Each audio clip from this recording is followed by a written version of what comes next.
Students, today I am doing explanation of the chapter Mother's Day. I am explaining you from Miss Fitzgerald till each two. The story begins with both Mrs. Pearson and Miss Fitzgerald sitting opposite each other at Pearson's place. Mrs. Fitzgerald is a fortune teller and she has seen Mrs. Pearson fortune. Thus, she continues to say that she has told her all that is with her capacity to tell. The same reading can work in a positive way if Mrs. Pearson's actions are in syntax in the same way, or we can say, or it could turn out to be bad too. Now, explanation of page number 34. This full I am explaining, students. Mrs. Pearson's first this one. Mrs. Pearson expressed her gratitude towards Miss Fitzgerald for having seen her fortune and says how great it is to have someone like her around. She then asks her if she has learned the art of fortune teller from the East.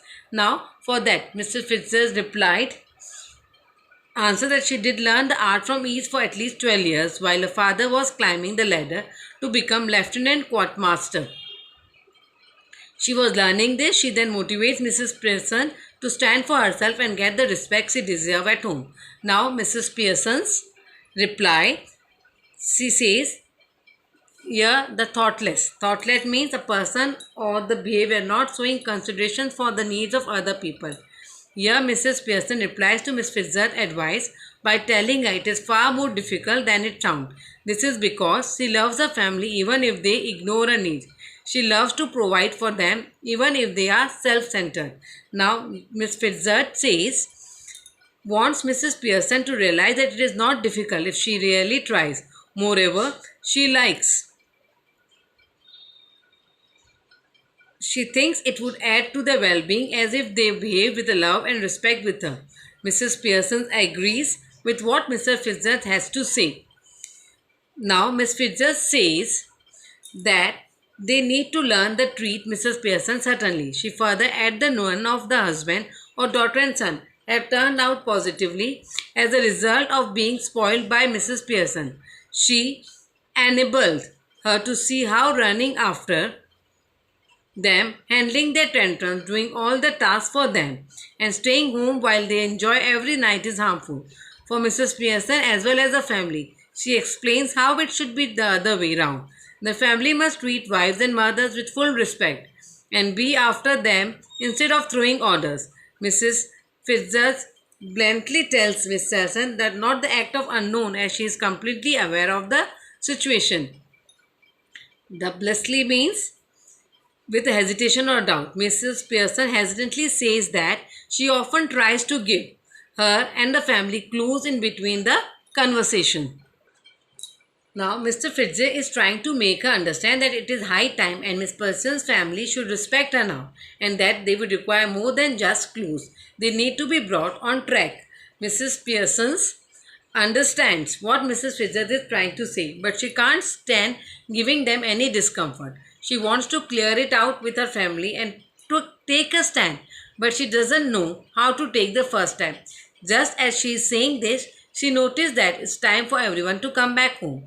Immediately, she gets worried about how nothing is ready for them to come home and they probably have to rush out again. She's tried to get up and make arrangement for her family. Miss Fitzgerald stops her from doing so.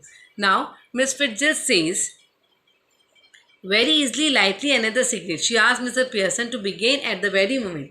She tells her to stop providing for them all the time and let them experience what it feels like to do things on their own.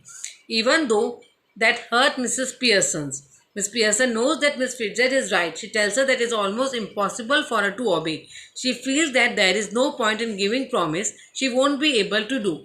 Miss Fitzgerald says she asks Miss Pearson to let her do the hard part and teach Pearson's family a lesson. Then Miss Pearson tells her that she doesn't think it is a good idea. She says so because she knows that they might react to a changed behavior at first, but they would ignore it and restore to the old ways. Also, Mrs. Pearson doesn't blame them for this. She feels stuck because she knows it need to be done, but it is unable to do. Then Miss Fitzgerald says, you haven't got an idea. She tells Mr. Pearson that she has no idea how successful the idea can be. She thought that Miss Fitzgerald wanted to take a place in the house and be strict with the family. Miss Fitzgerald says, I did it, this one. She affirms that she meant the same, but she will not be taking a place as herself. She will become Mrs. Pearson and then do her part. As a confused she can be at the moment, Miss Pearson asks Fitzgerald to be a bit more elaborate. Miss Fitzgerald says she proposed that they switch the place. In other words, change bodies where Miss Fitzgerald will look like Mrs. Pearson and vice versa. A bit more confusion is there. This one by that is impossible. A bit more confusion and now even surprise. Mrs. Pearson expressed that this is something not possible. Miss Fitzgerald says questions her response by asking Pearson if she had even tried to. Quite obviously, Mrs. Pearson had never attempted it. Now Miss Fitzgerald's the last one, she says it is very relaxed tone. Miss Fitzgerald tells her that she has tried it before and even though it has been long, the trick should work. Its effect will remain for a short period but enough for them to fulfill their motives.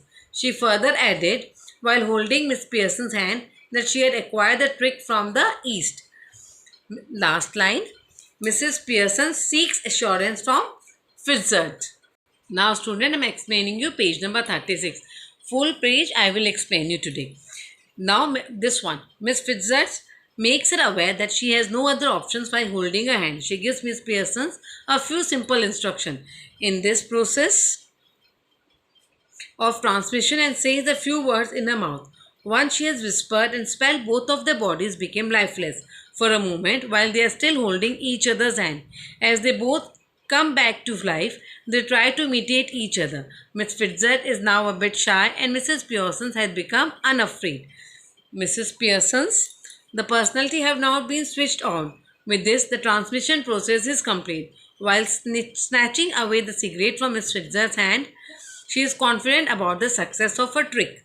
Miss Fitzgerald